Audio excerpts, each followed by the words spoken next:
പിതാവിനും പുത്രനും പരിശുദ്ധ റൂഹായിക്കും സ്തുതി, ആദ്യം മുതൽ എന്നേക്കും തന്നെ ആമീൻ. ദ ട്രൂ ഫെയ്ത്തിലേക്ക് എല്ലാവർക്കും സ്വാഗതം. ഞാൻ യാക്കോബായ സഭയിലെ ഇട്ടൂപ്പ് ആലുക്കൽ കോർ എപ്പിസ്കോപ്പ്.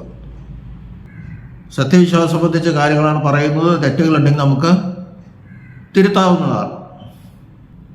ഇന്ന് പറയാൻ ഉദ്ദേശിക്കുന്നത് മൃതദേഹത്തിൻ്റെ തലയ്ക്കിൽ കുരിശു വെച്ച് പ്രാർത്ഥിക്കുന്നത് എന്നതിനെ പറ്റിയാണ്. ഒരു വീഡിയോയിൽ ഒരാൾ പറഞ്ഞത് മൃതദേഹത്തിൻ്റെ തലയ്ക്കിൽ കുരിശു വയ്ക്കുന്നത്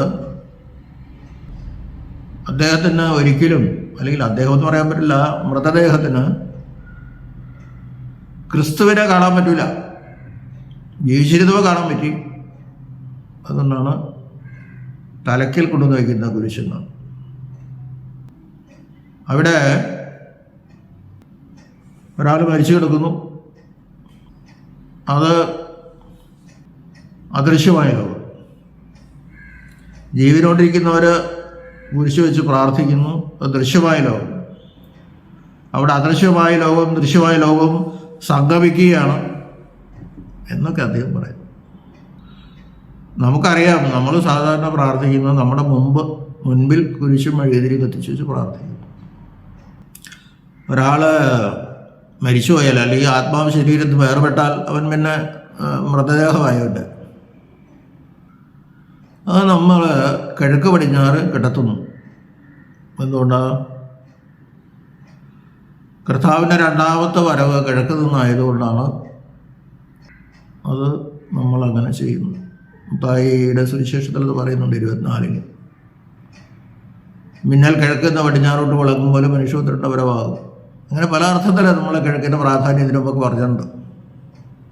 അപ്പം കിഴക്കോട്ട് മുഖമായി നമ്മൾ അവനെ കിടത്തുന്നു. നമ്മുടെ മുമ്പിലാണ് നമ്മൾ കുരിശ് വയ്ക്കുന്നത്. അവൻ്റെ തലയ്ക്കലെന്ന് വേണമെങ്കിൽ ഉദ്ദേശിക്കാൻ തോന്നുന്നു. പിന്നെ അവൻ്റെ കാൽപാദത്തിൽ കൊണ്ട് കുരിശ് വയ്ക്കാൻ പറ്റുമോ? വയ്ക്കാം, കുരിശ് വയ്ക്കാം. എന്നിട്ട് നമ്മളെ കിഴക്കോട്ടത്ത് പ്രാർത്ഥിക്കണ്ടേ? ഇപ്പോൾ മൃതദേഹം നമ്മുടെ പുറകിൽ വരും. അത് ശരിയല്ല. അതൊരു മൃതദേഹത്തോട് കാണിക്കുന്ന ഒരു അപമാനമാണ്. കൊണ്ടാണ് മൃതദേഹത്തിൻ്റെ തലയ്ക്കൽ കുരിശ് വെച്ച് നമ്മൾ പ്രാർത്ഥിക്കുന്നത്. അപ്പം നമ്മുടെ മുമ്പിൽ കുരിശ് വന്നു. പിന്നെ മൃതദേഹത്തിൻ്റെ ഈ കുരിശിൻ്റെ ഇരുവശത്തുള്ള മെഴുകുതിരി കൂടാതെ ഒരു നിലവിളക്ക് കത്തിച്ച് വയ്ക്കും. അതിൽ എണ്ണ ഒഴിച്ച് ഒരു നിലവിളക്ക് കത്തിച്ച് വയ്ക്കും. ആ എണ്ണയൊഴിച്ച് നിലവിളക്ക് കത്തിക്കുന്നത് പരേതനോടുള്ള പ്രാർത്ഥനയായിട്ടാണ് പിതാക്കന്മാരെ വ്യാഖ്യാനിച്ചിരിക്കുന്നത്. അതുകൊണ്ടാണ് നിലവിളക്കോടെ കത്തിച്ച് വയ്ക്കുന്നത്. ആ നിലവിളക്കാണ് നമ്മൾ അകത്ത് തുഹ പ്രാർത്ഥന നടത്തുമ്പോൾ അവിടെ കൊണ്ടുപോയി വയ്ക്കുന്നത്. മൂത്തപുത്രന്മാരാണ് അത് ചെയ്യുന്നത്. കാരണം പിതാവ് മരിച്ചെങ്കിൽ അത് അടുത്ത അവകാശി യഹൂദ നിയമപ്രകാരം മൂത്തപുത്രനാണ്. പിതാവിൻ്റെ സ്വത്തിൽ 2/3 ഭാഗത്തിന് മൂത്തപുത്രന് അധികാരമുണ്ട്. ഇളയവന് 1/3 പഴയ നിയമത്തിലെ കാര്യം ഞാൻ പറയുന്നത്, ഇപ്പോഴത്തെ കാര്യമല്ല. ആ അർത്ഥത്തിലാണ് മൂത്തപുത്രൻ, അവനാണ് അതിൻ്റെ അവകാശം. ഇവിടെ നമ്മൾ വേറെ ചിന്തിക്കണം. ഈ വീഡിയോ ഇട്ട അദ്ദേഹം പറയുന്നത് മൃതദേഹത്തിൻ്റെ തലയ്ക്കൽ കൊണ്ടുവന്ന് കുരിശ് വയ്ക്കുന്നത് അവനൊരിക്കലും കർത്താവിനെ കാണാൻ പറ്റൂല. ഇതുവരെ കർത്താവിനെ കണ്ടു, മുമ്പിൽ കുരിശ് വെച്ചൊക്കെ അവൻ പ്രാർത്ഥിച്ചിരുന്നു, ഇനി കാണാൻ പറ്റില്ല. ആ കൺസെപ്റ്റ് ശരിയല്ല. എൻ്റെ ആത്മാവ് പാതാളത്തിൽ പോവുകയാണെങ്കിൽ യേശുവിൻ്റെ ദർശനം കിട്ടാൻ ബുദ്ധിമുട്ടാണ്, കിട്ടില്ല. പിന്നെ നമ്മുടെ പ്രാർത്ഥന കൊണ്ട് കർത്താവിൻ്റെ രണ്ടാമത്തെ വരവെങ്കിൽ ദൈവം അവനോട് കരുണ ചെയ്ത് പർദീസയിൽ കൂടി സ്വർഗത്തിൽ പ്രവേശിച്ചാൽ അവൻ രക്ഷപ്പെട്ടു. ചിലരുടെ ആത്മാവ്, പ്രത്യേകിച്ച് പരിശുദ്ധന്മാരുടെ ആത്മാവ്, പർദീസയിലേക്കാണ് പോകുന്നത്. പരിശുദ്ധനായ പൗലോസ് പറയുന്നുണ്ട്, ഞാൻ 3-ാം സ്വർഗം വരെ എടുക്കപ്പെട്ടു. ആ 3-ാം സ്വർഗം പർദീസയാണ്. അത് 2 കൊരിന്ത്യർ 12-ാം അധ്യായത്തിലുണ്ട്. 12-2-3 വായിക്കുമ്പോൾ അത് കിട്ടും. പർദീസയിലേക്ക് വലത്തുപോകാത്ത കള്ളനോട് കർത്താവ് എന്ന് പറഞ്ഞു, ഇന്ന് എന്നോടുകൂടെ പറുദീസയിലിരിക്കുന്ന. പറുദീസയിൽ അവൻ മിണ്ടാതിരിക്കുന്നുള്ളൂ. അവൻ ദൈവമായിട്ട് സംസാരിക്കുന്നു, ദൈവത്തെ കാണുന്നു, യേശുവിനെ കാണുന്നു. അവൻ ഇന്ന് നീ എന്നോടുകൂടെ പറുദീസയിലിരിക്കും. തൃത്വത്തിൻ്റെ കൂടെയല്ല, യേശുവിൻ്റെ കൂടെ എന്നാണ് പറഞ്ഞത്.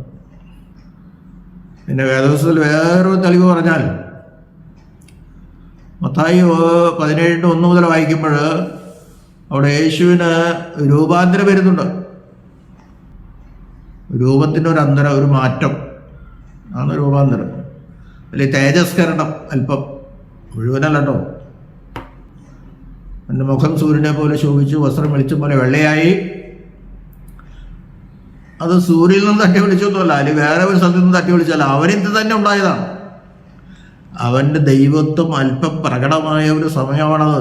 ദൈവത്വം അവനിൽ മറിഞ്ഞിരുന്നു. അവൻ മനുഷ്യാവതാരം എടുത്തപ്പോൾ ദൈവത്വം അവനിൽ മറിഞ്ഞിരുന്നു. അതുകൊണ്ടാണ് നമ്മൾ പൂർണ്ണ ദൈവവും പൂർണ്ണ മനുഷ്യരുമാണെന്ന് പറയുന്നത്. അത് അല്പം പുറത്തേക്ക് എടുത്തു. അപ്പം തന്നെ എന്ത് വെളിച്ചം, എന്തൊരു ശോഭ. കൂടുതലെടുത്തു കഴിഞ്ഞാൽ അവിടെ പത്രോസിൻ്റെ യാക്കോബിന് അവിടെ നിൽക്കാൻ പറ്റൂല, മരിച്ചു വീഴും. ആ സന്ദർഭത്തിൽ അവിടെ നമ്മളിവിടെ മോശയും ഏലിയാവും പ്രത്യക്ഷപ്പെട്ടതായിട്ട്. മോശ മരിച്ചടക്കപ്പെട്ടവരാണ്, ഏലിയാവ് സ്വർഗത്തിലേക്ക് എടുക്കപ്പെട്ടവരാണ്. സ്വർഗം എന്നവിടെ ഉദ്ദേശിച്ചിരിക്കുന്ന പറുദീസയാണ്. ബഹുമാനപ്പെട്ട ആദ്യക്കൽ ഗീവറിയൂസ് കോറപ്പിസ്കോപ്പായുടെ വ്യാഖ്യാനത്തിലൊക്കെ അങ്ങനെ പറയുന്നത്. കാരണം സ്വർഗം എന്ന് പറയുന്ന കർത്താവിൻ്റെ രണ്ടാമത്തെ വരവിന് ശേഷം, അതിനും സ്വർഗമില്ല. പരേതനായ അഭിമന്യ ഡോക്ടർ കടവിൽ പൗലോസ് സുരുമേനിയൊക്കെ അങ്ങനെയൊക്കെയാണ് ഞങ്ങൾ പഠിപ്പിച്ചിരിക്കുന്നു. അതിനുമ്പ് സ്വർഗത്തിൻ്റെ അനുഭവം നമുക്കില്ല, നരകവുമില്ല. അതൊക്കെ രണ്ടാമത്തെ വരവിന് ശേഷമുള്ളൂ. അപ്പോൾ മോശയും ഏലിയാവും പറുദീസയിലായിരുന്നത് കൊണ്ടാണ്. അപ്പോൾ ഒരു ചോദ്യം വരാം, പറുദീസ ഒന്ന് തുറക്കപ്പെട്ടിട്ടുണ്ടോ? ഇല്ല. കർത്താവിൻ്റെ മരണശേഷം പറുദീസ തുറക്കപ്പെട്ടുള്ളൂ. മരിച്ച ആത്മാവ് പറുദീസയിൽ ചെന്നു, വലത്തെ കള്ളനോട് കൂടെ. ഇവിടെ പഴയ നിയമത്തിൽ പറുദീസയ്ക്ക് പാതാളത്തിൽ എല്ലാവരുടെയും ആത്മാക്കൾ, പരേതരുടെ എല്ലാ ആത്മാക്കളും പാതാളത്തിലാണ്. മേൽത്തട്ടും കീഴ്ത്തട്ടുമുണ്ട്. മേൽത്തട്ടിൽ അബ്രഹാം, ദാവീദ്, ഇസ്ഹാക്ക്, യാക്കോബ് മുതലായ വിശുദ്ധന്മാരുടെ ആത്മാക്കളും താഴെ തട്ടിൽ ദുഷ്ടന്മാരുടെ ആത്മാക്കളും. ആ പറുദീസയിൽ നിന്നാണ് മോശയും ഏലിയാവും കർത്താവിൻ്റെ അടുക്കൽ വന്നത്. ശരീരം ഏത് ശരീരം കിട്ടിയത് നമുക്കറിയില്ല, അതൊക്കെ ദൈവത്തിന് കൊടുക്കാൻ സാധിക്കുമല്ലോ. ഏതായാലും ഈ സ്വാഭാവിക ശരീരമല്ല, അത് സെമിറ്ററി കിടക്കാം. പക്ഷെ എങ്ങനെയായാലും പത്രോസ് കണ്ടു, ഞാൻ 3 കുട്ടികളുണ്ടാക്കാവുന്നു, നിനക്കൊന്ന് മോശയ്ക്കാവുന്ന ഏലിയാവും. അപ്പോൾ മോശ ഏലിയാവിനെയും പത്രോസ് കണ്ടു, അവരുടെ പേരും പറഞ്ഞു. മോശ ഏലിയാവിനെയും പത്രോസ് കണ്ടിട്ടില്ല, പക്ഷെ ദൈവം അവന് വെളിപ്പെടുത്തി കൊടുത്തു. അത് മോശയാണ്, അത് ഏലിയാവാണ്. അപ്പം സ്വർഗത്തിൽ നിന്ന്, പറുദീസയിൽ നിന്ന് ആത്മാക്കൾക്ക് കർത്താവിൻ്റെ അടുക്കിലേക്ക് വരാം, അല്ലെങ്കിൽ കർത്താവിനെ കാണാം, സംസാരിക്കാം എന്ന് നാം മനസ്സിലാക്കണം. അപ്പോൾ ഈ മരിച്ചു കിടക്കുന്ന ആളൊരു വിശുദ്ധനാണെങ്കിൽ മൃതദേഹത്തിൻ്റെ തലയ്ക്കിൽ കുരിശ് വരിക്കുമ്പോൾ എന്താ അതിൻ്റെ അർത്ഥം? ഈ കാണാൻ പറ്റില്ല എന്നാണോ? മരണശേഷം ക്രിസ്തുവിനെ കാണാൻ പറ്റില്ല എന്നാണോ? ചിലർക്ക് പറ്റും, ചിലർക്ക് പറ്റില്ല. പാതാളത്തിൽ പോകുന്നവർക്ക് പറ്റില്ല, പറുദീസയിൽ പോകുന്നവർക്ക് കാണാൻ പറ്റും. അതിനുള്ള ഉദാഹരണമാണ് ഞാൻ ഇപ്പോൾ 2 എണ്ണം പറഞ്ഞത്. ഒന്ന് വലത്തെ ഭാഗത്തെ കള്ളൻ്റെയും ഒന്ന് ഈ മലരൂപമലയിലെ സംഭവവും.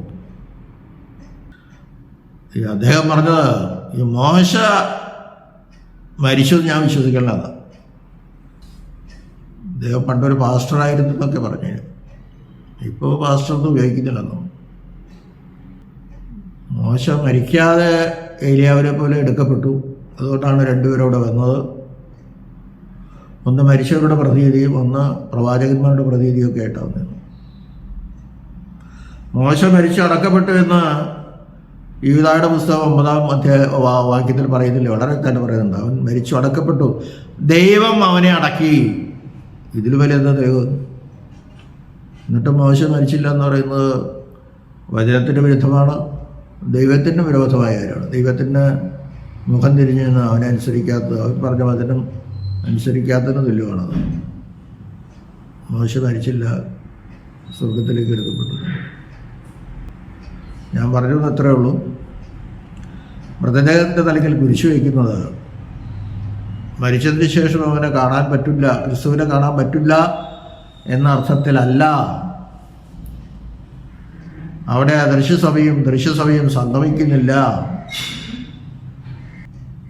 കിഴക്കോട്ട് മുഖമായി നമ്മൾ കിടത്തുന്നത് കർത്താവിൻ്റെ രണ്ടാമത്തെ വരവ് കിഴക്ക് നിന്നാണ് എന്നുള്ള സത്യം നാം മനസ്സിലാക്കുന്നത് കൊണ്ടാണ്, അല്ലെങ്കിൽ കർത്താവ് അങ്ങനെ വചനത്തിൽ പറഞ്ഞതുകൊണ്ടാണ്. എൻ്റെ വ്യാഖ്യാനം അങ്ങനെയാണ്, പിതാക്കന്മാരങ്ങനെ പഠിപ്പിക്കുന്നത്. പിന്നെ അവനെ കിടത്തിയിട്ട് തെക്കോട്ടോ വടക്കോട്ടോ വാങ്ങി കുരിശ് വയ്ക്കേണ്ടതായിരുന്നു. നമ്മൾ നിന്ന് കിഴക്കോട്ടൊന്ന് പ്രാർത്ഥിക്കുന്നു, നമ്മുടെ മുമ്പിൽ കുരിശ് വയ്ക്കുന്നു. തന്നെയുമല്ല, കിടക്കുന്നത് ഒരു പരിശുദ്ധനാണ്, അല്ലെങ്കിൽ ദൈവം അവൻ്റെ ആത്മാവിനെ പറുദീസയിലേക്കാണ് കൊണ്ടുപോകുന്നതെങ്കിൽ തീർച്ചയായിട്ടും അവനെ ക്രിസ്തുവിനെ ദർശിക്കാം. അതുകൊണ്ടാണ് പരിശുദ്ധനായ പൗലോസ് പറഞ്ഞത്, മരിക്കുന്നത് എനിക്ക് അത്യുത്തമമല്ലോ, ഈ കാരാഗ്രഹത്തിൽ നിന്ന് എന്നെ ആര് വിടുവിക്കുന്ന? ശരീരമാകുന്ന ഈ കാരാഗ്രഹത്തിൽ നിന്ന് എൻ്റെ ആത്മാവ് വേർവിട്ട് കിട്ടാൻ അവൻ അതിയായിട്ട് ആഗ്രഹിക്കുകയാണ്. കാരണം അവൻ യേശുവിനെ കാണാം, അതിന് വേണ്ടിയിട്ടാണ്. അതുകൊണ്ടാണ് ഞാൻ രണ്ടാം സ്വർഗം വരെ എടുക്കപ്പെട്ടു. ശരീരത്തോടു കൂടിയാണ് അല്ലയോ എന്ന് എനിക്കറിയില്ല, അങ്ങനല്ല അദ്ദേഹത്തിന് പറയാൻ പറ്റുള്ളൂ. അപ്പോൾ മൃതദേഹത്തിൻ്റെ തലയിൽ കുരിശ് വയ്ക്കുന്നത് മൃതദേഹത്തിന്, ആ ശരീരത്തിന് ക്രിസ്തുവിനെ ഇനി കാണാൻ പറ്റില്ല എന്ന അർത്ഥത്തിലല്ല. പിന്നെയോ പറുദീസയിൽ പോയാൽ അവന് ക്രിസ്തുവിനെ കാണാം. പറുദീസയിൽ പോകുന്ന ശരീരമല്ലാട്ടോ, ആത്മാവാണ്. ഈ ആത്മാവ് വേർപെട്ടെങ്കിൽ ഈ ആത്മാവ് ഒരിക്കലും ഇവൻ്റെ ശരീരത്തോട് ചേരാനുള്ളതാണ്. ആത്മാവ് വേറെ എങ്ങും അലഞ്ഞിരിച്ച് നടക്കണില്ല, ദൈവത്തിൻ്റെ കസ്റ്റഡിയിലാണ്. പാതാളത്തിലാണ്, പറുദീസയിലായാലും. പാതാളത്തിൽ നിന്ന് പുറത്തെടുക്കാൻ പറ്റില്ല, പറുദീസയിൽ നിന്ന് പുറത്തു വരാം. വിശുദ്ധ കുർബാനയിൽ പരേതനെ സംബന്ധിക്കുമെന്ന് പറയുമ്പോൾ പാതാളത്തിൽ നിന്ന് ആർക്കും ഓടി വരാൻ പറ്റില്ല, പറുദീസയിലിരിക്കുന്നവർക്ക് വരാം. കാരണം പാതാളത്തിൽ പോയവൻ ഒരിക്കലും ചിലപ്പോൾ ഈ കുർബാനയിൽ സംബന്ധിച്ചിട്ടുണ്ടാവില്ല. ചിലപ്പോൾ ഉണ്ടാവും, പക്ഷെ അതിനകത്ത് പൂർണ്ണ വിശ്വാസമോ കാര്യങ്ങളോ അവൻ നിരന്തരമായിട്ട് കുർബാനയെ സംബന്ധിച്ചിട്ടില്ല. പിന്നെ അവനെങ്ങനെ കുർബാനയ്ക്ക് വരാനായിട്ട് കർത്താവ് അനുവാദം കൊടുക്കുന്നത്? അപ്പോൾ ഞാൻ അവസാനിപ്പിക്കുകയാണ്. മൃതദേഹത്തിൻ്റെ തലയിൽ കുരിശ് വയ്ക്കുന്നത് നമ്മുടെ മുമ്പിൽ നമ്മൾ കുരിശ് വെച്ച് പ്രാർത്ഥിക്കുന്ന അതേ രീതി തന്നെയാണ്. മൃതദേഹത്തിനോ അവൻ്റെ ആത്മാവിനോ, മൃതദേഹം എന്ന് പറയുമ്പോൾ എൻ്റെ ആത്മാവ്, ശരീരത്തിന് മാത്രമായിട്ട് ഒന്നും കാണാൻ പറ്റില്ലല്ലോ. നമ്മൾ മുഖശീല കൊണ്ട് അല്ലെങ്കിൽ ആ മുഖം മൂടുന്നത്, ഇനി അവൻ കാണേണ്ടത് ക്രിസ്തുവിൻ്റെ രൂപമാണെന്നാണ്. വേറെ രൂപമൊന്നും അവൻ കാണണ്ട. അപ്പോൾ ആത്മാവ് അവൻ്റെ ശരീരത്തോട് വരുമ്പോഴാണ് അവൻ ജീവൻ പ്രാപിച്ച് എഴുന്നേറ്റ് കാണും. നമ്മൾ വിശുദ്ധ കുർബാനയിലെ ഹൂസോയ പ്രാർത്ഥനയിൽ പിന്നെ ദേഹത്തിനും ആത്മാവിനും വേണ്ടിയിട്ട് നമ്മൾ പ്രാർത്ഥിക്കുന്നു. ശരീരത്തിന് വേണ്ടിയിട്ടും പ്രാർത്ഥിക്കുന്നുണ്ട്. മൃതദേഹം സെമിറ്ററി കിടക്കുകയാണെങ്കിൽ അത് തള്ളിക്കളഞ്ഞിട്ടൊക്കെയല്ല, ആ ശരീരത്തിന് വേണ്ടിയിട്ട് പ്രാർത്ഥിക്കുന്നുണ്ട്. അപ്പോൾ ആ ശരീരത്തിനും പ്രാധാന്യമുണ്ട്. ദൈവം നമ്മെല്ലാവരെയും അനുഗ്രഹിക്കട്ടെ.